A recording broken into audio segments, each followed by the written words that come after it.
Imagine you're on a bus. It's the same bus you take every day. You're not driving, just sitting there, and the bus takes you where you want to go. Every day the bus passes by a long stretch of wilderness that you've never been to, but everyone assures you you will go see it when you get older. You pass by it every day of your life, so you have some idea what goes on there. You get told the day when you go there alone is coming, and that you're training and preparing for it every day. But like a soldier, however hard they train you, however much they make you think you're ready, you don't really know what to expect.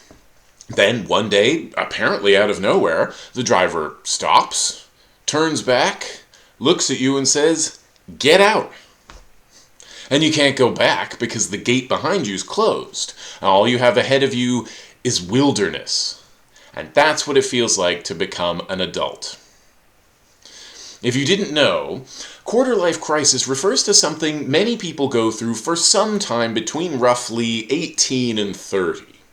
They might feel stressed about life, about adult life, the uncertainty, the precarity of being a grown-up all on your own, the prospect of struggling against an unforgiving world. People feel trapped under a new kind of pressure, complete responsibility for yourself. What I think most people talking about a quarter-life crisis leave out is how heavily implicated the capitalist system is in causing this crisis. I've heard a quarter-life crisis described vaguely as a period when people are working things out, working out what they really want to do with their lives, and that's where the stress comes from. But a lot of us do that every few years anyway.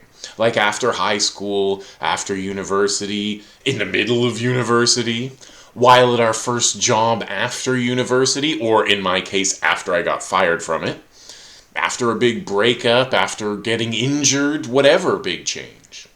We take stock of our lives, maybe change direction, and everything that involves.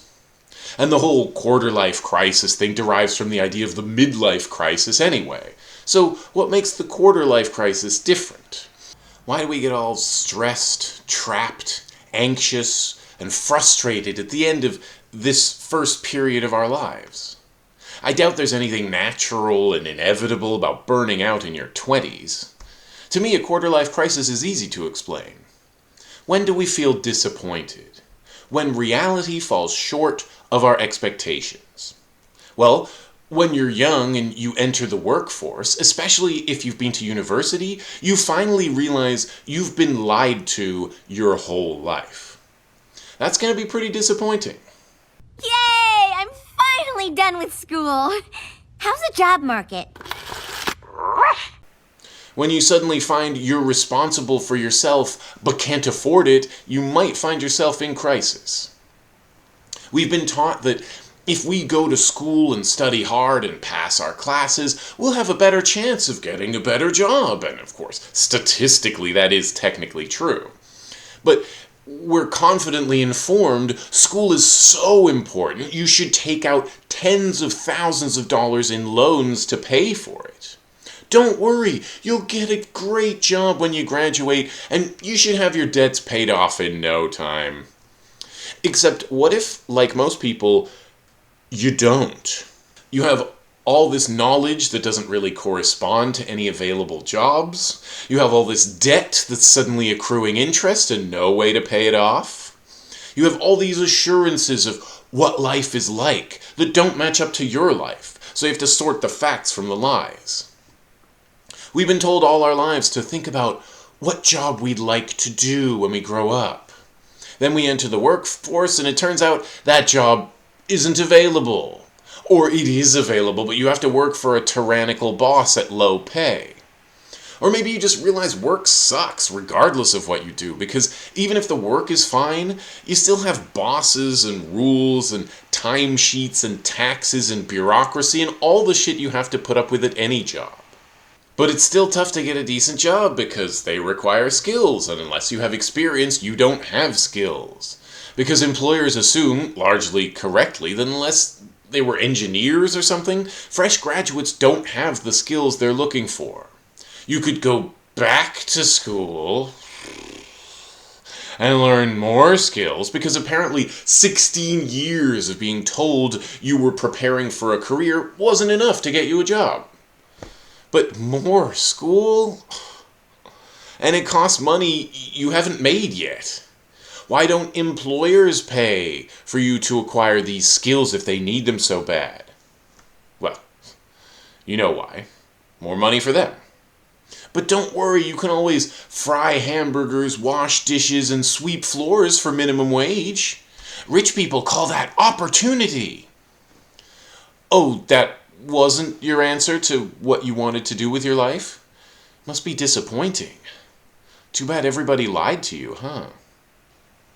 It's incredible how much nonsense I believed about jobs before I ever had one full time. All the job fairs and corporate sponsors made it look awesome. None of them mention long hours at a desk, boring meetings, the fear of violating some rule like being 5 minutes late, and the way work drains you of the energy and motivation to do other things. People love giving advice. They're less keen on questioning the advice they give. In my opinion, giving advice you're not qualified to give or haven't thought out is indistinguishable from lying, which is why I say you've been lied to. I would ask these people, how do you know your advice still applies? The economy has changed significantly in the past 50 years, and it'll change even more in the next 50. Does your advice take the future into consideration? Does it even take the past into consideration? Wages have not kept up with productivity but have stagnated or fallen in relation to prices. See that big widening gap? Business owners took that. That means the rich are getting richer while the rest of us are still struggling. So if you're still giving post-war advice in the 21st century, you might want to reevaluate. You could even argue the advice and promises we've been given all our lives has never been true. Or at least not true for everyone, because exceptions are always made for black and brown people, ex-cons, anyone the wrong gender or age or neurological disposition. Maybe it's time to stop giving everyone advice meant for straight white young men in the 1960s. And because stuff like work hard and get a good job gets handed out like champagne at a party at Elton John's, if you don't succeed, by capitalist criteria, your unofficial board of advisors concludes the problem must be that you're lazy. Maybe that all you young people are lazy, and that no one wants to work anymore. Maybe the problem is work sucks. Following orders sucks. Pretending to love your job sucks. Giving all your time and energy to some corporation sucks. Watching top execs and shareholders get rich while you barely get by sucks. And knowing they could fire you at any time sucks too. You don't owe them any loyalty. They owe you everything. But of course, they will never willingly give it to you. Why do we move back in with our parents? Because we can't afford rising rent and food prices on stagnant wages. The weird thing is when our parents expect us to move out, or that we get embarrassed because we're not self-sufficient by 20. That's not your fault. You didn't lose the chance to do everything you ever wanted. You never had that chance. A life of freedom was paraded in front of you to make you shut up and study, and now it turns out there was nothing behind the curtain. Why aren't you saving for retirement, like the advisors say? Is it because you've calculated that there's basically no chance that in several decades' time you'll be able to live off whatever tiny percentage of your paycheck you can scrape together and set aside today? Hey, me too. It might be time to start giving young people more freedom and responsibility before they leave the nest. We're treated like we can't be trusted with anything important until we're 18 or 20 or now 25. And then they push us off the branch and hope we don't hit the ground too hard. Many of us go from no adult responsibilities to signing contracts, paying bills and debts, and just otherwise worrying about money. Some people are expected or even compelled to leave their homes when they're still teenagers. You need to sign contracts to work and rent a place. What do you know about contracts at 18? Did the schools teach you? Did they teach you how to negotiate? Did they even teach you your legal rights as an employee or tenant? For most people, no. So the employer and landlord have another advantage in addition to the huge power imbalance that already exists between you. This is not a world made for you. It's a world made for you to work to make money for employers and landlords. If you start thinking you're a failure because you don't have all the skills and money and connections to get rich, then practically everyone's a failure. No need to be so hard on yourself. Just understand your situation and how it relates to the capitalist, imperialist, white supremacist patriarchy that's keeping you down. For that, you should subscribe. I got over my quarter-life crisis, eventually, somehow. I think by taking comfort in my friends and also by falling in love. But that's not an option for everyone. Now, I would encourage people not to get disappointed, but angry. Why do we have to work for rich people and make them richer every day when we have no time or can't afford the things that make living worthwhile? Why do we have to accept the terms of the boss, the landlord, and the government without question? Because the money and the law say so?